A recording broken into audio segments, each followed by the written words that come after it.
Hey guys, how's it going? So we have a special update here. Yeah, we got a newsletter. So the update that's coming tomorrow night. So we get to get some of that out of the way. Because we've also got buffs and nerfs coming. We'll be doing that video probably Thursday morning. We'll also have a podcast Thursday night at 9 p.m. Eastern. Other than that though, let's go ahead and get into this and we'll talk the ReZEL.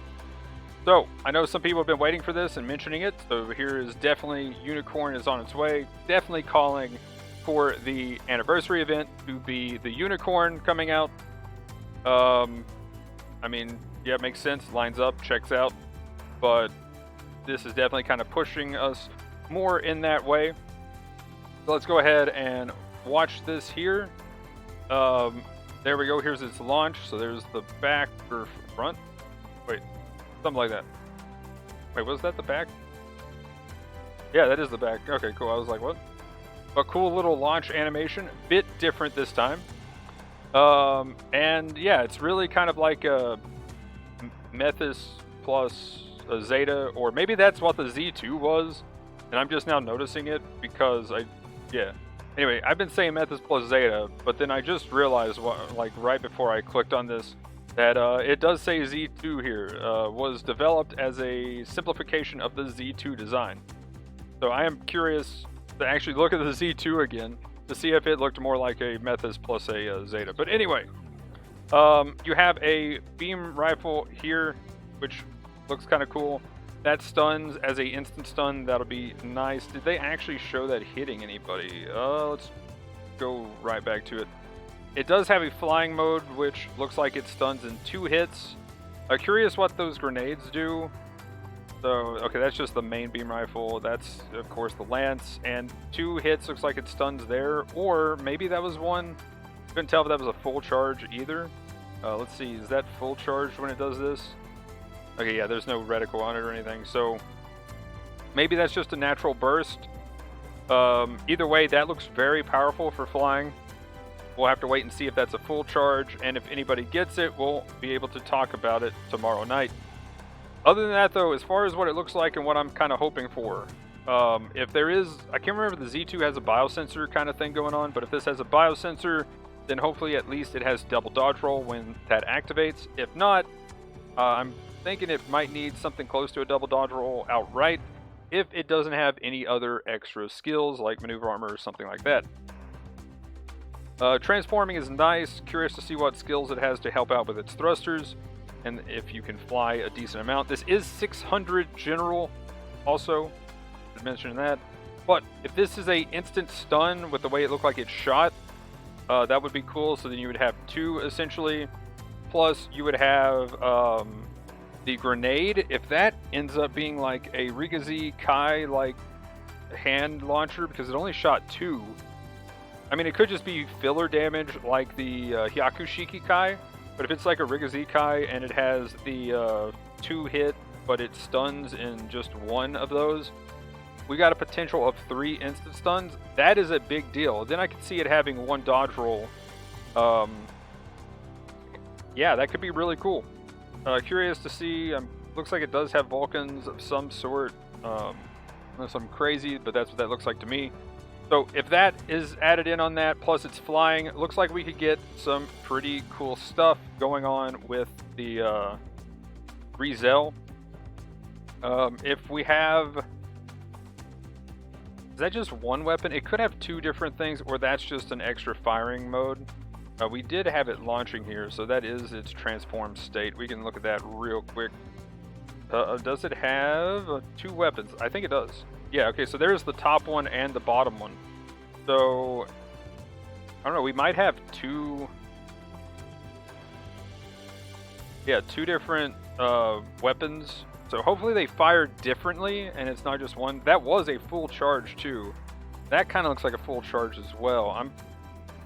Actually, that's kind of interesting. Hopefully they're just instant shots. I think it would be kind of interesting to have something that had 3 kind of stuns as a general. We'd have to see what its defenses are, though, since, you know, maybe it's something a little bit in the middle between a Zeta getting in the front line and the Z2 kind of being a more range suit with range damage kind of modifiers going on with it. Can't remember if the Z2 has good melee defense or not. That's something I have to look up. But it would be kind of cool if it's kind of in the middle in that case. Or if it's more ranged, because I can't remember the Z2 how far away from being a melee it is. But overall, typically you only see one Z2 if you do see one on a team. Back even when it was kind of the suit of the week. But yeah, pretty cool looking. Definitely curious to see what they do with it. Skills is going to be the big question, and what are its stats at this point? And then how does its weapons work? So yeah, we'll have to really check that out. At the very least, someone will probably get it and we can get some screenshots if we don't get any extra gameplay and stuff on it. But hopefully, we'll be talking about it some at least tomorrow night. Moving on though, because we got some other stuff to go over here. I'll try not to rant too much here. But yeah, they added Colonel. You can get there. Yeah, it's the new rank. Cool. Do they actually have... Currently, more than 10% of all pilots has reached the highest rank of Commander. I don't know if I've actually reached that at this point. So I'm no longer in that 8 to 10% or whatever they've been having, where you have a high amount of DP, for instance. And the biggest problem there is I still have DP problems, and I know people that have DP problems that are at that 10%. So once again, they've been better at bringing out DP, but then you have 3 suits that cost 600,000 each. And not just that, you got to be Colonel to actually get this. So I'm pretty much right there, close to being there, right? But I have all these suits. So if it was suits that I really wanted, that I really liked, that I thought were really cool suits, or definitely top tier, because the Gundam Mark V, really cool, but it's definitely not a top tier raid. It's definitely fallen a bit now that we have other stuff that's out.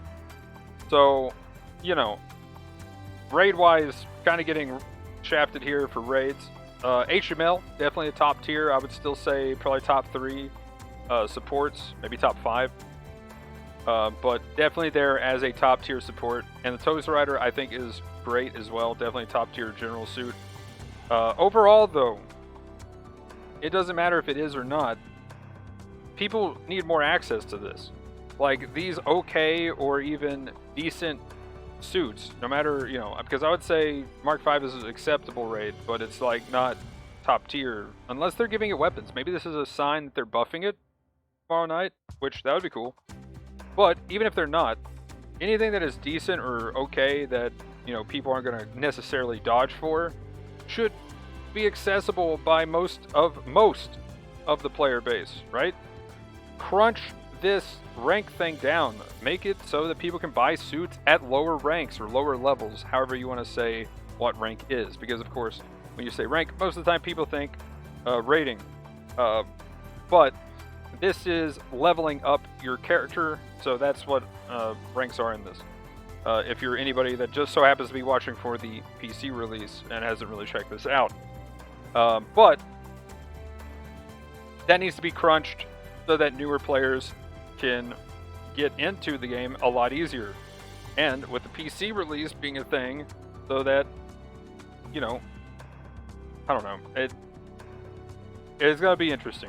I'm really curious to see how the PC release goes and kind of ranking up again and seeing what the difference is between people who are no-lifing it, welling, and not kind of thing. So we'll see what happens. It's going to be curious to watch, especially on the PC side of things. But can we please get a crunch or something done with this leveling system that's in this game and buying suits? They got rid of it with the parts. They know it's a problem. Do something with the suits too. Reward veteran players in another way besides this, because this isn't anything. Anyway, let's go on a brighter note though. New Armaments Pursuits. First thing here, we got the Dwage. We'll have a new rapid fire small rocket launcher ×2 thing. My question is, how is it going to, if you're swapping out the main, you know, missiles, the big missiles for these smaller ones, how does this really change its gameplay? Is this higher damage with lower stun value? Is this higher stun value with a little bit less damage? And how does it feel to play this differently from the other one? Now, I do like them saying a high density barrage, very intensify. So I'm definitely going to be getting this with my tickets, unless it's like 400 or 500 tickets for some reason, and definitely will be trying it out. Hopefully it is no more than 200, because that would be ridiculous if it was more than 200, but you know, I could see them doing that. But yeah, pretty cool. Definitely interesting to try it, see what it does, but I'm really curious how this changes my gameplay. So we'll have to wait and see tomorrow for that, but as a support main, we'll definitely be trying it. The next one, the Harpoon Gun, can go on the GM2. I really don't feel like this is changing much. It just feels like another way to instant stun people than the GM2 beam rifle. So, cool, I guess. But that one really doesn't feel like much of a change. If you are a fan of the Harpoon Gun and you actually feel like there's a big change, I don't think there's even a big damage change. Like, they're talking about high range and power, but I'm pretty sure the beam rifle does about the same amount of range and has about the same damage. So, unless I am crazy here on this, which could be the case, I haven't actually looked at the numbers, but just thinking about what the weapon does, it's really not your main source of damage. It's your stun, and then you smack them around with whatever else you have. So, I mean, it just feels like if you prefer using the beam rifle or the Harpoon Gun, you pick what you prefer to use, which I think that is really cool. That needs to be on a lot more suits, just saying. Because I would say probably the feel of the Harpoon to beam rifle probably feels different to use a little bit. So that would be cool. But other than that, I don't think there's going to be much of a difference here. It's just going to come down to feel of play compared to what you're, you know, as a player. Because effectively they're the same weapon in my eyes. But maybe I'm crazy. But anyway, the next one though, here's the big one. This could be a huge game changer for the Dom, Tropin, and the Dwage. Rocket propelled hand grenade. So you throw the grenade and then it kicks in a rocket and then you aim it kind of like the Dryson they say here toward a target. Now the question is, how far does this, you know, angle, and when does it kick in? So like, can I, now this would be kind of crazy, but can I throw it over, say, the bridge at Ruin City, and then while it's over the bridge it kicks in, and then boom, it flies down and hits somebody that's hiding under the other side of the bridge? Can I do crazy things like that? Can I throw it over a rock and then it kicks in and goes down and hits somebody behind the rock? Which way does it aim in a direction? I'm guessing, like the Dryson stuff, it'll have its forward momentum, and you're always kind of angling it forward, and it keeps going like that. Essentially, it's like a throw Sloan missile that kicks in and goes forward that you can kind of aim. So, curious to see how much it'll angle in a direction, and if we can do any crazy things. Like if I throw it to the side, and then I look back, and then I'm looking like this, does it come, you know, over and hit? We'll have to wait and see. But depending on how much you can angle it, this could be a crazy weapon. At the very least, it feels like, if you're kind of thinking the Dryson stuff, you throw it, and then you swap to your... switch and swap at the same time. Swap to your MMP-80, for instance, as the Dom Tropin, and you just light somebody up, and then boom, they suddenly get stunned by the grenade. So, causing wider blast, which also makes enemy units stagger. I didn't say that at first, because I already read that, but this does stun, which is amazing. So then you could stun with that, then stun with the bazooka, then, so, you know, you get the hard stun, that's, well, not like hard stagger, but the harder to hit, boom, you know, you hit that target, then you come around, bazooka them for the second stun, and then, you know, knock down and scoop the whoop with your tomahawk, right? Get that in there. That kind of combo, really cool. Really cool to see what we can do with that. So, I think this could be a big game changer for both of those suits. Bringing the Dwage back, and also bringing the Dom Tropin maybe into, I think it's what, 350 cost as its base? Might be a contender with this. It's pretty cool. Moving into the Gelgoog Marine Commander. Yeah, I love this suit. I think it's great. And having Vulcans could be really cool. Now the thing is, if they're not at least the GPO2 Vulcans, then I don't want them. Because other than that, then they're just like, here's an extra thing to finish off enemies if you somehow overheat everything else. And if that's the case, then rip. But if they're like GPO2 Vulcans on this thing, I am back in the Gelgu Marine Commander, and it might be my main general again. Let's go. Let's hope that's what it is for the Vulcans. My body is ready. Actually, I'm curious to check if it says Vulcan Late Type 2 on the GPO2. If that's the same Vulcan name, then we're in there. But, yeah. I don't see anything else to indicate that that would be it. But we'll test it out, and if I'm ecstatic tomorrow because of that, then yeah, well, that's why. So I'll be hyped when we get to this point, talking about it tomorrow. But hopefully we can confirm some of this stuff and talk about that tomorrow. Other than that, moving into the rating system. So, I've always complained about the rival system. Anything that you can kind of game or change how you play to dictate whether you're going to lose less or win more is a bad thing. This is why, essentially, it's a, I've always described it as a fantasy football thing that you get to, modify because it's you playing and you're betting on yourself. So, yeah. If it's completely hidden, in some games I've seen it kind of work okay, but it's also not been a big difference. So finally, the most recent change is they made it a standard deviation based on the average of what everybody in the game was doing. Well, that kind of works, so mostly you'll see a lot of +4s or -4s at worst, and then every now and then you get the +7 or -7. It still does feel bad or feels great, right, when you get that big win or big loss.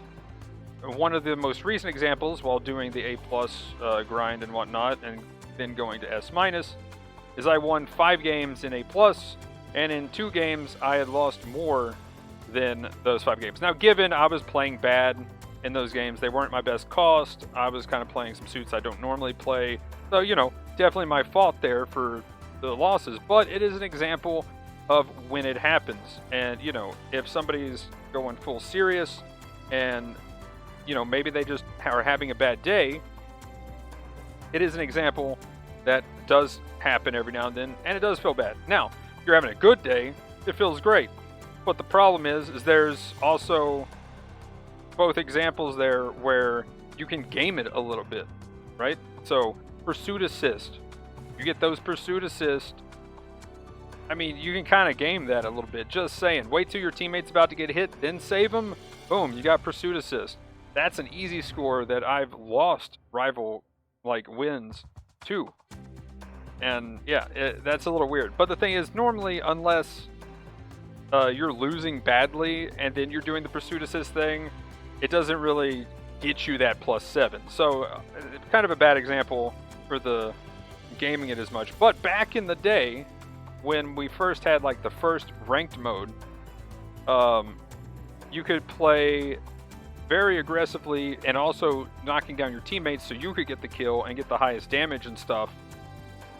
I mean, I did it because that got me the highest score, which put me higher in my bracket. So yeah, I mean, that was gaming it, and plus you would go up with your rating with that too. So I mean, it was double incentive to do that in the old rank mode.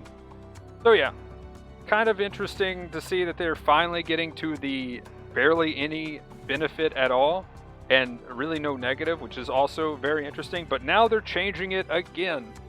Hopefully next time it's just non-existent or maybe +1 at best. But yeah, I think the lower they do this, the better the rating system is. For any kind of ELO system, this bonus thing is kind of weird. But there is still the score difference. So now you just got to pick a score that you want to do well on. And I forget how easy or hard it is to get +90, but depending on how easy that is, you could do something like cheese your what is it? The oh wait, if you lose, it's just +0, so you can't lose. Ooh. So you can gain more than the base, but you can't lose more than or lose less than the base. Is that what I'm seeing here? Interesting. So this way it doesn't feel bad, because I know they mentioned in here somewhere that losing can just feel bad, right? So... I don't know how I feel about that. Now I feel like this should just be 0 and 0 instead of +3 or like... Huh. Because... Oh no, this is rival win. Sorry. Okay, yeah. Okay, well no, now it's just +3.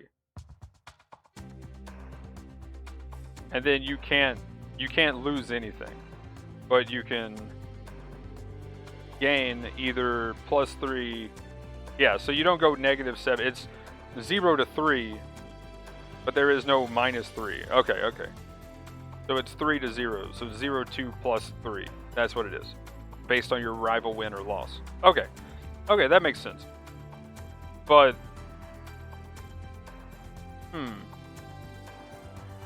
So I guess if you lose, there's not an extra kick to filling. Yeah, I don't. So you can kind of save some of your score at the very least, but you're not going to lose extra. That's interesting. I'd have to think about the math on that a little bit. Too much brain power and not enough time right now to think about that. So, yeah, we'll see what this feels like. I will say though, actually having the thing closer to 0, maybe +1 or -1, might be better, or just +1 at all. But yeah, I don't know. We'll see. We'll see how this is. But it's funny that they keep going to the conclusion of lowering the average amount of plus and minus that you would get. I guess this is interesting though, that it only seems to be rewarding to people that are playing very well, and otherwise you just get a normal benefit or decrease. When you're playing bad, you just get the average. So this is an incentive to stay consistently good. So I think that's kind of nice. But yeah, I think last time this is what... I can't remember if I said you could still do a -3 though. But yeah, I'm going to have to think about this one a little bit. Might have some more thoughts on this tomorrow. Or after 1 week of it, we'll see. But yeah, kind of interesting, because I'm still doing the S- climb. So we'll see how different it feels climbing once this is implemented. So I'll definitely have some thoughts on this at least 1 to 2 weeks in. We'll see when I actually have a good sample size to feel like talking about it. But kind of interesting. But yeah, I will say, I've been calling it that they need to just pretty much either get rid of it or lower it to where it's only a plus few. And I think we're getting to the plus few point. So we'll see what happens, but I'm going to keep calling, they'll keep lowering it or get rid of it one day. Because other games have tried it and they've always pretty much got rid of it, and there's a reason for it. But anyway, rules added a function to announce the next ally target in shuffle target. That's cool. The question is, will that show the next target to the enemy team? Enemy forces are awarded triple score. Okay, yeah.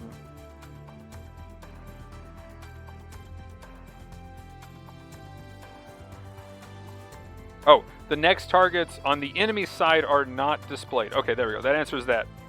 Okay, so you'll get to know which person on your team is going to be selected next, and you can plan for them to go ahead and die or try to get repaired. Whereas on the enemy side, you won't know who that is. But yeah, I think that's a nice way to do it. Pretty cool. Target shuffle is a clan ranked thing that they do, and I think they've needed to change it for a little bit. But this is nice. I think this is a very good way to kind of make it more competitive.